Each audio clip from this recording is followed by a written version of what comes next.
গত 2 মাস ধরে চলা ইরান যুক্তরাষ্ট্র যুদ্ধের ভয়াবহতা সত্ত্বেও তেহরানের পারমাণবিক অস্ত্র তৈরির সক্ষমতা আগের মতোই রয়ে গেছে। মার্কিন গোয়েন্দা সংস্থার সাম্প্রতিক এক প্রতিবেদনে উঠে এসেছে যে দফায় দফায় বিমান হামলা চালিয়েও ইরানের পারমাণবিক কর্মসূচির মূল কাঠামো ধ্বংস করা সম্ভব হয়নি। প্রতিবেদনে বলা হয়েছে, ইরান যদি আজই পারমাণবিক বোমা তৈরির সিদ্ধান্ত নেয় তবে তাদের সময় লাগবে মাত্র 9 মাস থেকে 1 বছর।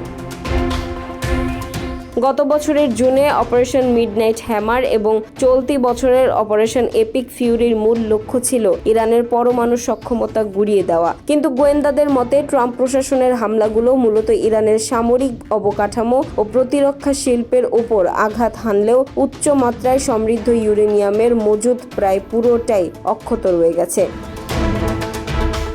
আন্তর্জাতিক পরমাণু শক্তি সংস্থা জানিয়েছে, ইরানের কাছে বর্তমানে প্রায় 440 কেজি 60% সমৃদ্ধ ইউরেনিয়াম রয়েছে। বিশেষজ্ঞদের মতে এই পরিমাণ ইউরেনিয়াম দিয়ে অন্তত 10টি পারমাণবিক বোমা তৈরি করা সম্ভব। ধারণা করা হচ্ছে এই মজুতের বড় একটি অংশ ইস্পাহানের পারমাণবিক গবেষণা কেন্দ্রের একটি দুর্ভেদ্য ভূগর্ভস্থ টানেলে লুকিয়ে রাখা হয়েছে। মার্কিন বিশ্লেষক এরিক ব্রুয়ারের মতে, এই টানেলগুলো মাটির এত গভীরে যে সাধারণ বোমা দিয়ে সেখানে পৌঁছানো অসম্ভব।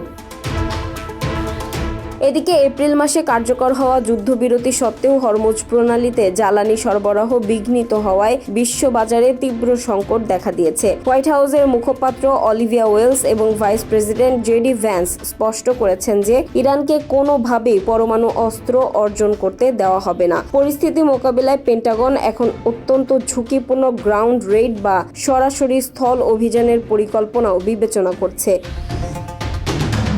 ইরানের পরমাণু বিজ্ঞানীদের গুপ্ত হত্যা এবং ক্রমবর্ধমান নিষেধাজ্ঞার চাপে তেহরান কিছুটা কোণঠাসা হলেও তাদের পারমাণবিক স্বপ্নের অপমৃত্যু হয়নি বলেই মনে করছেন আন্তর্জাতিক বিশ্লেষকরা।